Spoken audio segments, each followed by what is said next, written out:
ठीक है, बिस्मिल्लाहिर्रहमानिर्रहीम। आपसे बात हो रही थी स्केलेटल सिस्टम के बारे में।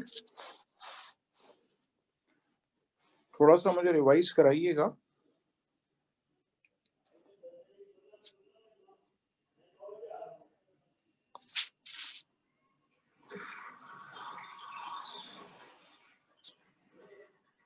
कोई खुद से विलिंग नहीं होता रिवाइज कराने के लिए।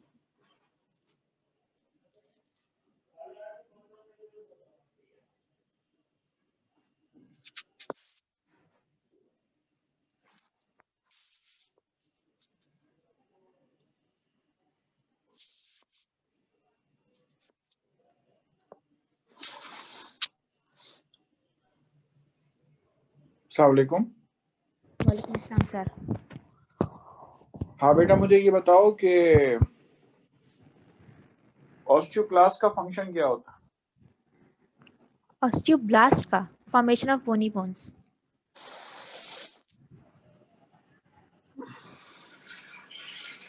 ना आपने सुना कि मैंने आपसे क्या कहा? मैंने आपसे कहा ऑस्टियोक्लास्ट का फंक्शन क्या होता है। Osteoclast demineralization of bones.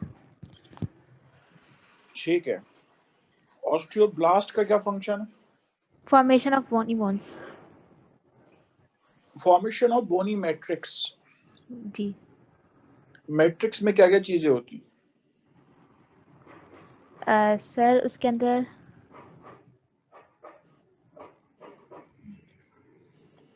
Osteoblast, osteoclast और ऑर्गेनिक इनऑर्गेनिक पार्ट।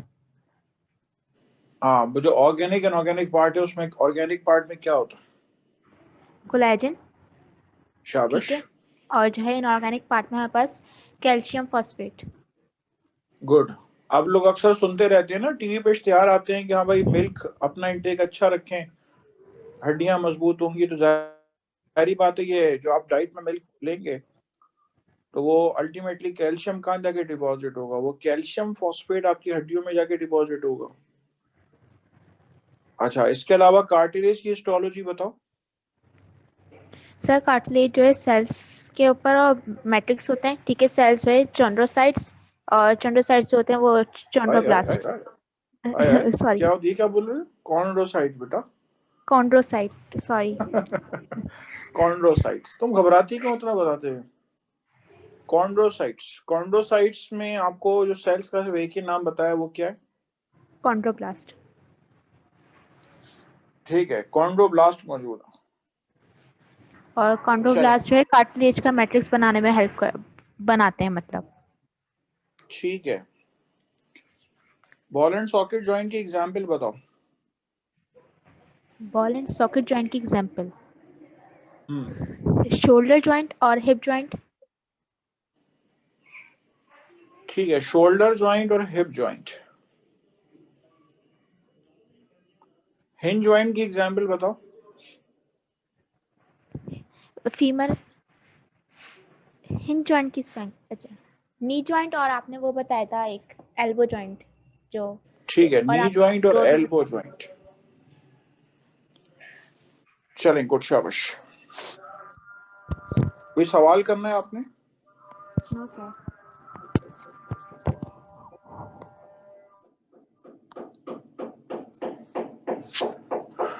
इसके बाद आ जाइए further.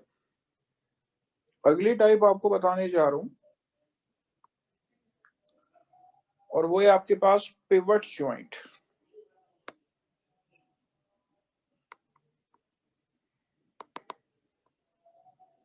PIVOT, pivot. Pivot joint को हम डिफाइन करते हैं when a bone moves in a when a bone moves in a ring of ligament or cartilage,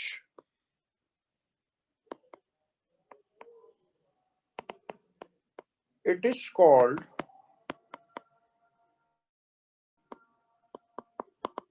pivot joint. अगर कोई हड्डी जो है वो रिंग ऑफ लिगामेंट और कार्टिलेज में मूव करेगी तो उसको हम पिवट जॉइंट का नाम देंगे। फॉर एग्जाम्पल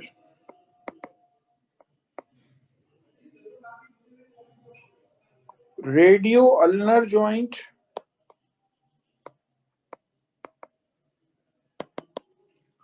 और दूसरी टाइप है एटलांटो एक्शियल ज्वाइंट।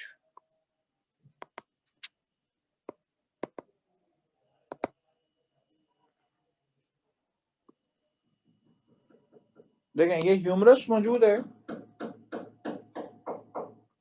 और ये अल्ना मौजूद, सॉरी, ये ह्यूमरस मौजूद है, ये अल्ना मौजूद है और ये रेडियस मौजूद। एक मिनट, अजान हो रही है, अजान के बाद।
ह्यूमरस, ये अल्ना मौजूद है और ये रेडियस मौजूद।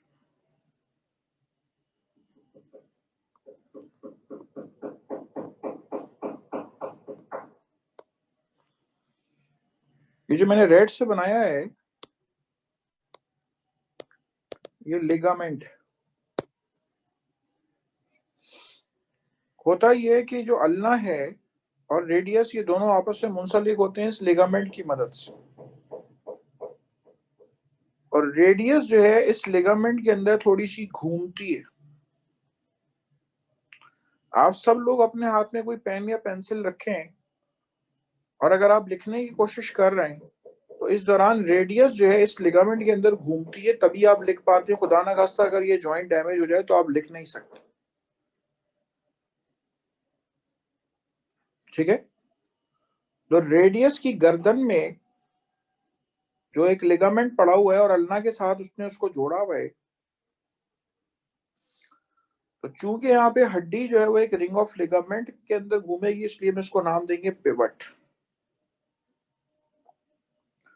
This is an example of radio ulnar joint.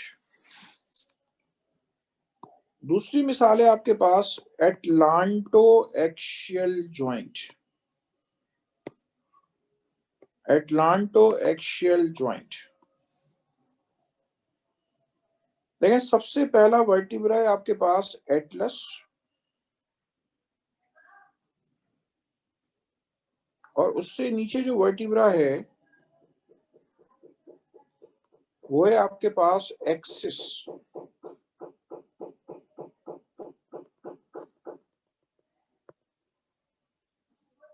ठीक है, सबसे पहला वर्टिब्रा है एटलस और दूसरा वर्टिब्रा है आपके पास एक्सिस।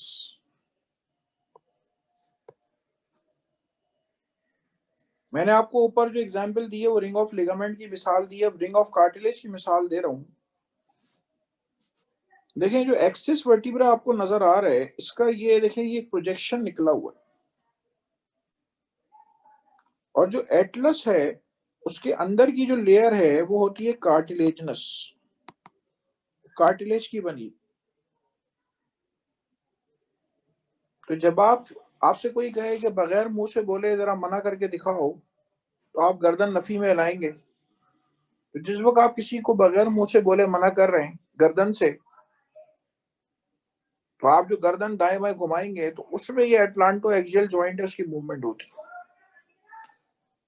जब मैं आमतौर पे कैंपस में क्लास लेता हूं तो मैं बच्चों से यही पूछता हूँ कि बगैर मुंह से बोले मना करके बताओ तो वो गर्दन हिलाते, तो मैं कहता हूँ अभी आपके एटलांटो एक्सियल जॉइंट पे मूवमेंट हो रही। This is an example of pivot joint. ठीक है, ये आपके पास पिवट जॉइंट की एग्जाम्पल, कर लें, नोट कर लें।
चले, इसके बाद आइए मूवेबल जॉइंट में आपको मैंने 3 टाइप बता दी, ball and socket, hinge joint, pivot joint. उसके बाद आइए ग्लाइडिंग और स्लाइडिंग एक साथ बताऊं।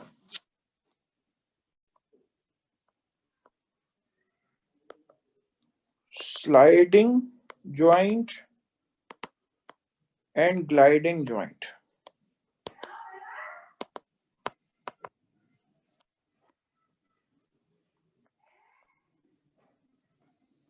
When one bone slides on another bone, ठीक है, when one bone slides on another bone,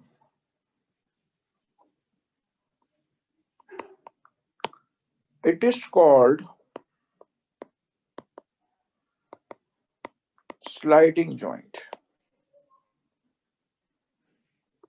और ग्लाइडिंग जॉइंट किसे कहते हैं? when one bone glides on another bone, it is called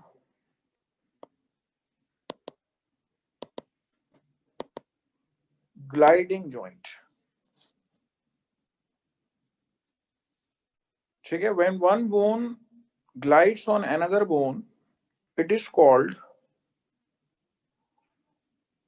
gliding joint।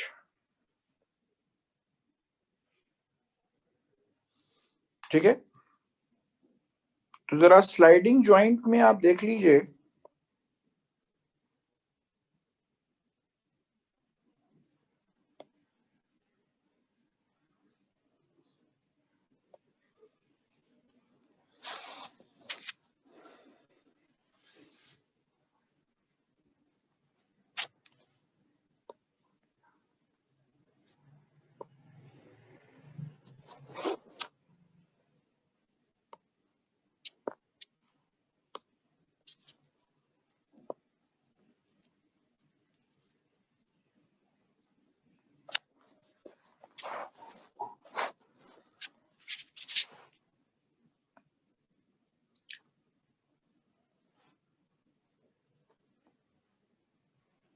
ये देखें, ये कुछ ये सिचुएशन,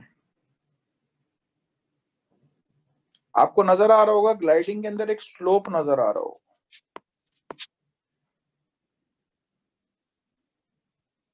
ठीक है, और स्लाइडिंग के अंदर आपको पैरेलल सरफेसेस नजर आ रही हो, प्लेन पे सरफेसेस नजर आ रही हो। तो स्लाइडिंग की एग्जांपल में आपको मिलेगा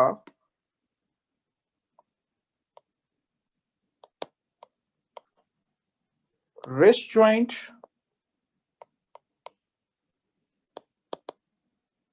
एंकल जॉइंट। ग्लाइडिंग की एग्जांपल में आपको मिलेगा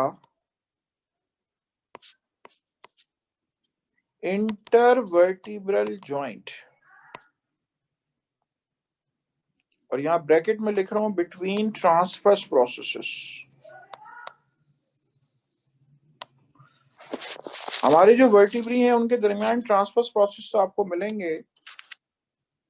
ये देखें, ये हमारा वर्टिब्रा है, ठीक है। इन वर्टिब्रा में आपको क्या मिलेंगे, आपको इस तरह से ये ट्रांसवर्स प्रोसेस मिलेंगे, और होता ये है कि ऊपर वाला वर्टिब्रा नीचे वाला जो वर्टिब्रा है उसके जो ट्रांसवर्स प्रोसेसेस हैं उनके दरमियान आपको ये स्लोप मिलेगा। ये देखें, ये आपको स्लोप मिलेगा, इसको हम नाम देते हैं ग्लाइडिंग। अब मैं अगर रिस्ट जॉइंट आपको बनाकर दिखाऊं तो देखें, रिस्ट जॉइंट में आपके पास ये मौजूद है अल्ना, ये मौजूद है रेडियस, और ये मौजूद है 4 कार्पल बोन्स। तो ब्लैक निशान से देखें जरा, ये वाली सरफेस इससे ये यूं पैरेलल है, तो ये स्लाइडिंग की एग्जांपल में आता है। और ग्लाइडिंग की एग्जांपल में स्लोप का मौजूद होना जरूरी है। अगर स्लोप मौजूद है तो वहां पे हम लफ्ज ग्लाइडिंग का इस्तेमाल करते हैं।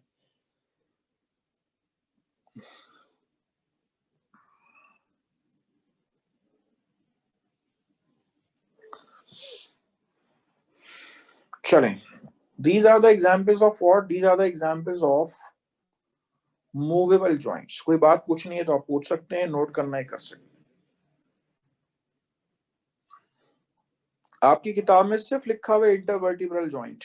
अगर मैं इंटरवर्टिब्रल जॉइंट दिखाऊं आपको, ये जो मैंने अगली स्लाइड में आपको दिखाया है, देखें इंटरवर्टिब्रल जॉइंट ये है, तो आप कहेंगे सर यहाँ तो स्लोप ही नहीं है।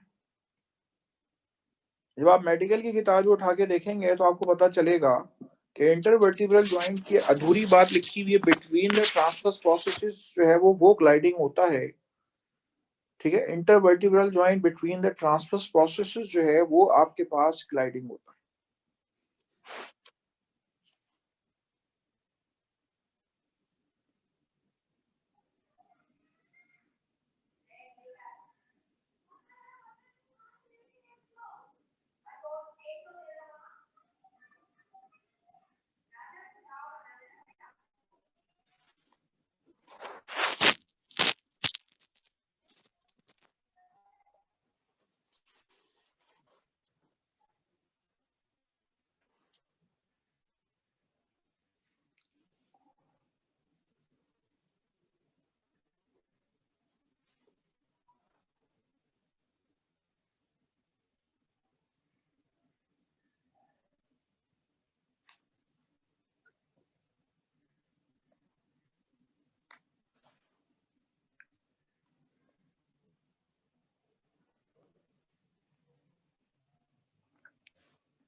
सर ये पिवट जॉइंट को एक दफा रिपीट कर दें।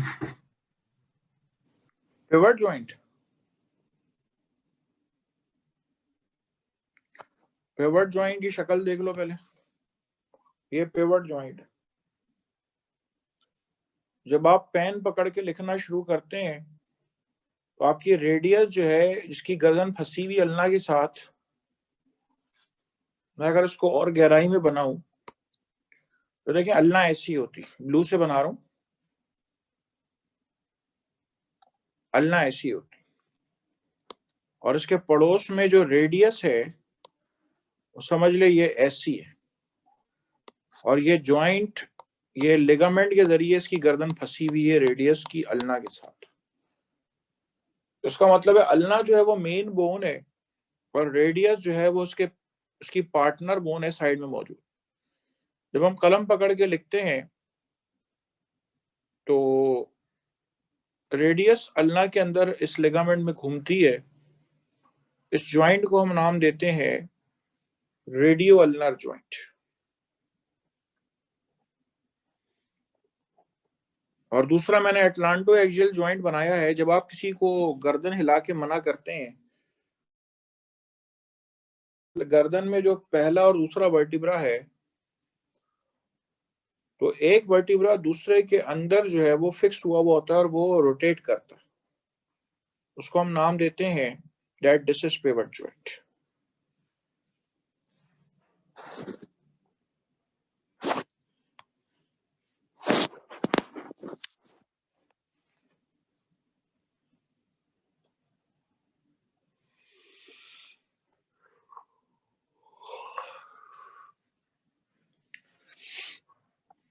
चलें, किसी ने कोई और सवाल करना, आगे बढ़ जाऊं। उसके बाद आपसे बात करने जा रहा हूं पार्शियली मूवेबल ज्वाइंट के बारे में।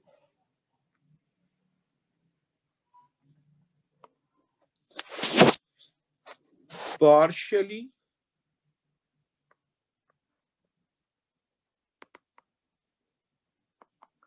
Movable joints.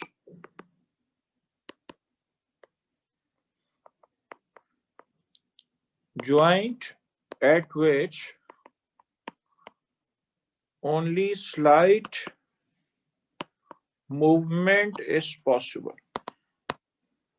एक ऐसा ज्वाइंट जिसपे आपके पास बहुत लिमिटेड मूवमेंट मुमकिन हो, उसको हम नाम देते हैं partially movable joint. For example costovertebral joint. ठीक है, कोस्टोवर्टिब्रल ज्वाइंट। देखिए ये हमारी वर्टिब्राएं और ये हमारी स्टर्नम है। आपको मैंने उस दिन स्ट्रक्चर बताया कि हमारी रिब्स जो है वो आगे से भी जुड़ी होती हैं, पीछे से भी जुड़ी होती हैं। तो देखें, जब हम सांस अंदर लेते हैं, फर्स्ट ईयर में आपने पढ़ा था rib cage moves upward and forward. ठीक है, the rib cage moves upward and forward.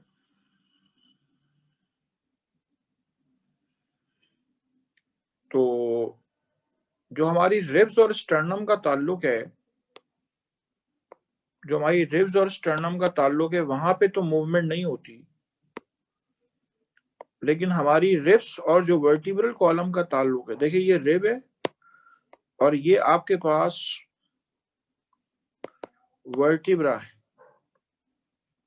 यहाँ पे जो ज्वाइंट मौजूद है उसको हम नाम देते हैं कोस्टो मतलब रिब्स, वर्टिब्रल ज्वाइंट। तो यहाँ पे सिर्फ और सिर्फ थोड़ी बहुत मूवमेंट होती, और जो कोस्टोस्टर्नल ज्वाइंट है उसमें तो मूवमेंट ही नहीं होती। ठीक है, जो यहाँ पे स्टर्नम और रिब्स जुड़ी हुई है वहां पे तो मूवमेंट ही नहीं होती। ठीक है, तो कोस्टोवर्टिब्रल ज्वाइंट ये कहलाता है।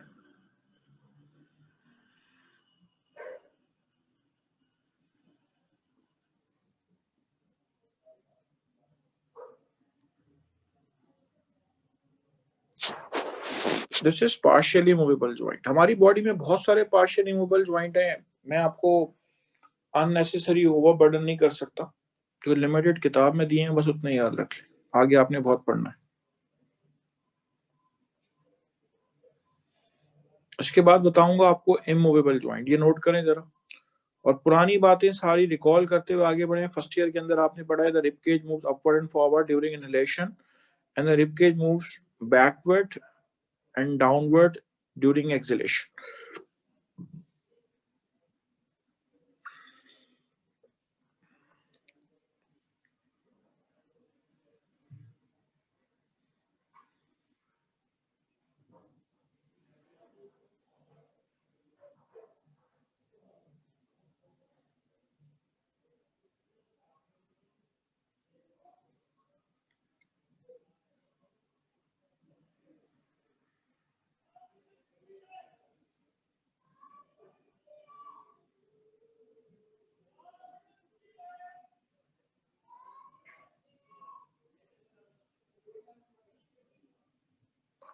चल, इसके बाद अगली टाइप है आपके पास इमूवेबल जॉइंट्स।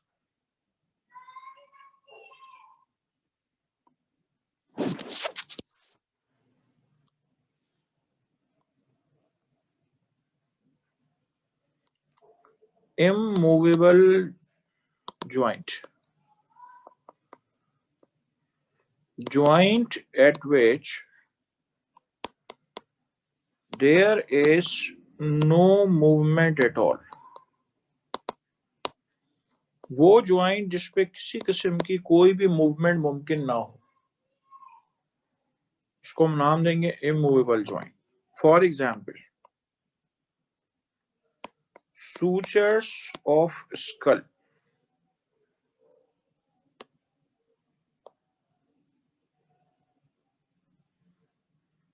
आपसे पीछे स्कल के बारे में बात हुई है, ये देखिए, ये जो लाइनें डाल रहा हूं ना, ये जॉइंट्स है। आप कभी स्कल देखें किसी का तो आपको ये जॉइंट नजर आएगा। इसको हम नाम देते हैं सूचर्स ऑफ स्कल।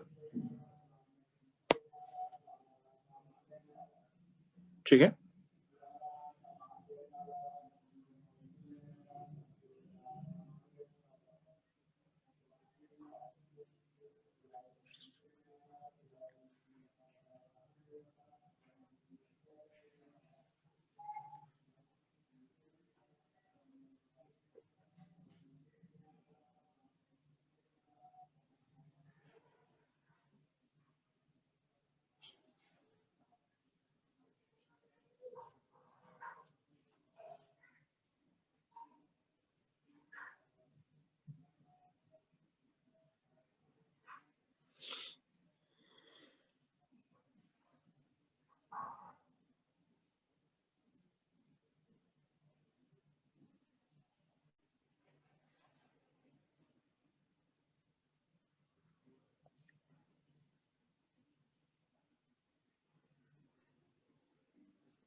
ठीक है, इसके बाद आ जाइए further. Structure of a synovial joint के बारे में आपसे बात कर रहे हैं। जॉइंट्स के बारे में आपसे बात हो गई सारी। इसके वेरी नेक्स्ट आपसे बात करने जा रहा हूं structure of a synovial joint.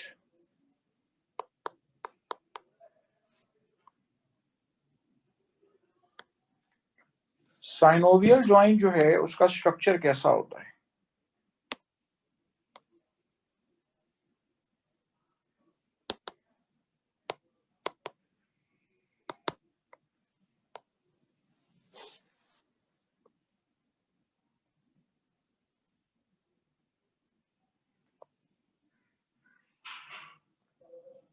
देखिए, बोन के जो एंड्स हैं वो आपके पास ऐसे हैं।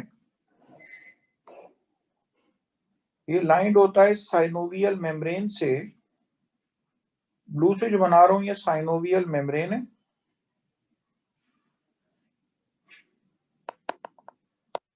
साइनोवियल मेम्ब्रेन के अंदर आपको ये साइनोवियल फ्लूइड मिलेगा।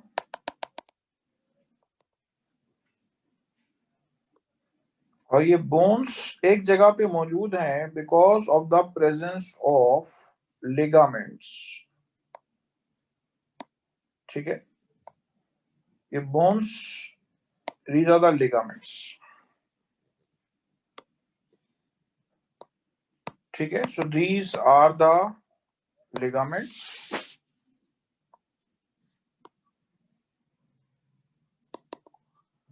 This is synovial membrane।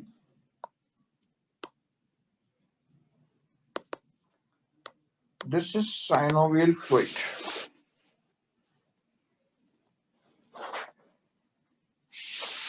Synovial fluid का आपको फंक्शन बता रहा हूं।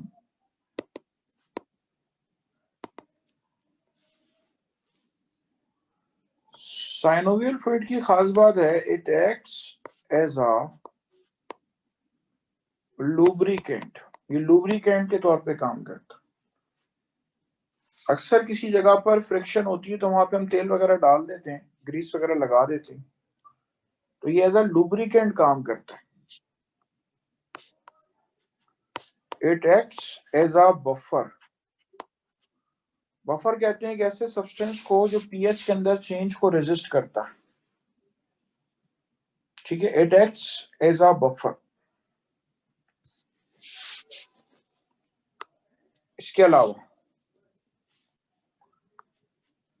It gives protection. ये प्रोटेक्शन देता है, नरिशमेंट देता है. ठीक है, प्रोटेक्शन देता है, नरिशमेंट देता है.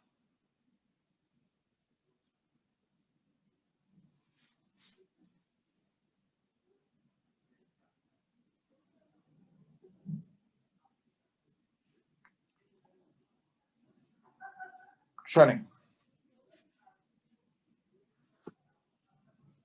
ये आपके पास एक जॉइंट का स्ट्रक्चर है. लिगामेंट डेड टिश्यूज होते हैं, यानी कि इनका काम शुरू ही उस वक्त होता है जब ये डेड होते हैं, और इनका असल काम होता है लाइगेशन, बांधना, बोन्स को एक जगह पे बांध के रखना. और अगर इसीलिए लिगामेंट्स अगर टीयर हो जाते हैं तो फिर इनका रिपेयर किया जाता है. ठीक है, इनको रिपेयर किया जाता है, वरना ये रीजनरेट नहीं होते. साइनोवियल फ्लूइड जो है वो लुब्रिकेट करने में रोल प्ले करते हैं, बफर के तौर पे काम करते हैं. यानी कि बॉडी के अंदर जो भी पीएच चेंजेस आती हैं, उन पीएच चेंजेस को रजिस्ट करने में आपके पास साइनोवियल फ्लूइड का रोल है कि वो जॉइंट्स की जो पीएच है उसको चेंज होने नहीं देता. एक रिसर्च के मुताबिक जितना ज्यादा हम ये कोल्ड ड्रिंक्स वगैरह पीते हैं, तो ये खास तौर पे आपके पास ब्लड पीएच और आपकी जो जॉइंट्स की पीएच इसके अंदर चेंजेस कॉज करते हैं. और इसकी वजह से आजकल लोगों को इतना ज्यादा आर्थराइटिस वगैरह जो है वो डेवलप हुआ हुआ मिल रहा है.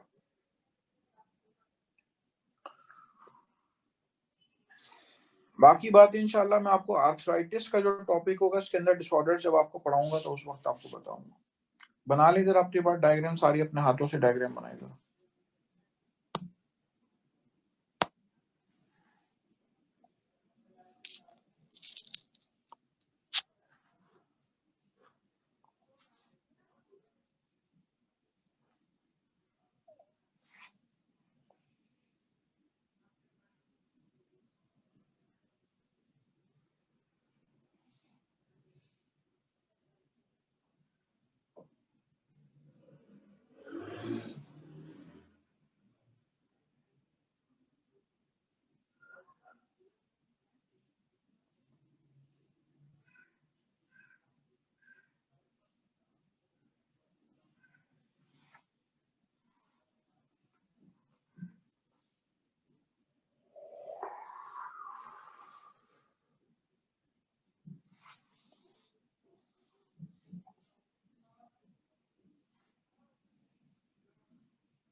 बनाए, जल्दी बनाए.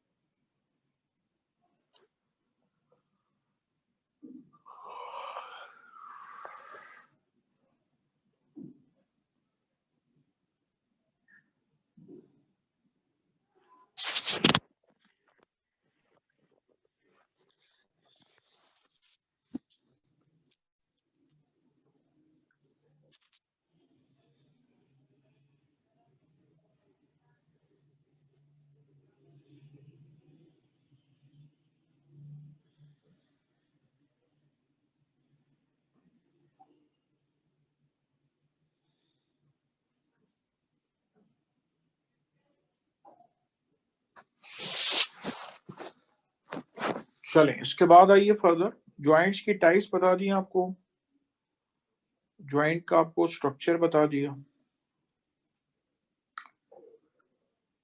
इसके बाद आइए अब आपको वेरी नेक्स्ट स्केलेटल डिसऑर्डर्स बताने। ठीक है, next it is going to tell you about skeletal disorder.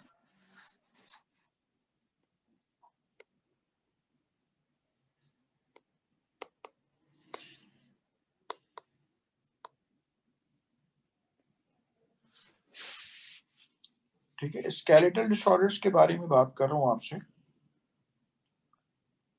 Skeletal disorders में पहली चीज है आपके पास माइक्रोसेफेली।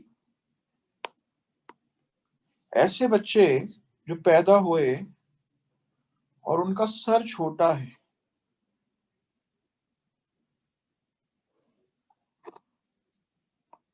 ठीक है, व्हेन देयर इज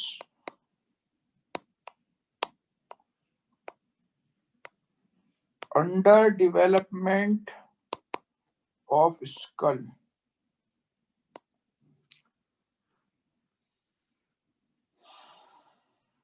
ठीक है, when there is under development of skull, it is called microcephaly. Cephaly का वर्ड यूज होता है हेड के लिए। ठीक है, जब छोटा बच्चा पैदा होता है तो इंची टेप से उसका सर नापते हैं, उसका एक मखसूस सरकमफेरेंस होता है कि इतने साइज पे बेबी, इतने एज पे बेबी पैदा हुआ है, तो उसके सर का सरकमफेरेंस इतना होना चाहिए। ठीक है, तो अगर सर छोटा रह जाए उसको हम कहते हैं माइक्रोसेफेली। मसला ये है कि सर छोटा रहने की वजह से ब्रेन की ग्रोथ भी रुक जाती, तो ऐसे बच्चे मेंटली रिटार्डेड होते हैं। ठीक है, और मे बी कि वो उनकी डेथ वाकई हो जाए। ठीक है, तो ये एक डिसऑर्डर में आता है आपके जहन में, अगर सर ऐसे बच्चे छोटे सर वाले पैदा ही क्यों होते हैं। देखिए, बहुत सारे मैटरनल डिसऑर्डर्स जो है वो आपके पास फीटल डिसऑर्डर्स का बाइस बनते हैं। मदर की न्यूट्रिशन सही नहीं है, हार्मोनल प्रॉब्लम्स हैं, वगैरह वगैरह। ठीक है, तो वो आपके पास ऐसे डिसऑर्डर्स का बाइस बन सकते हैं।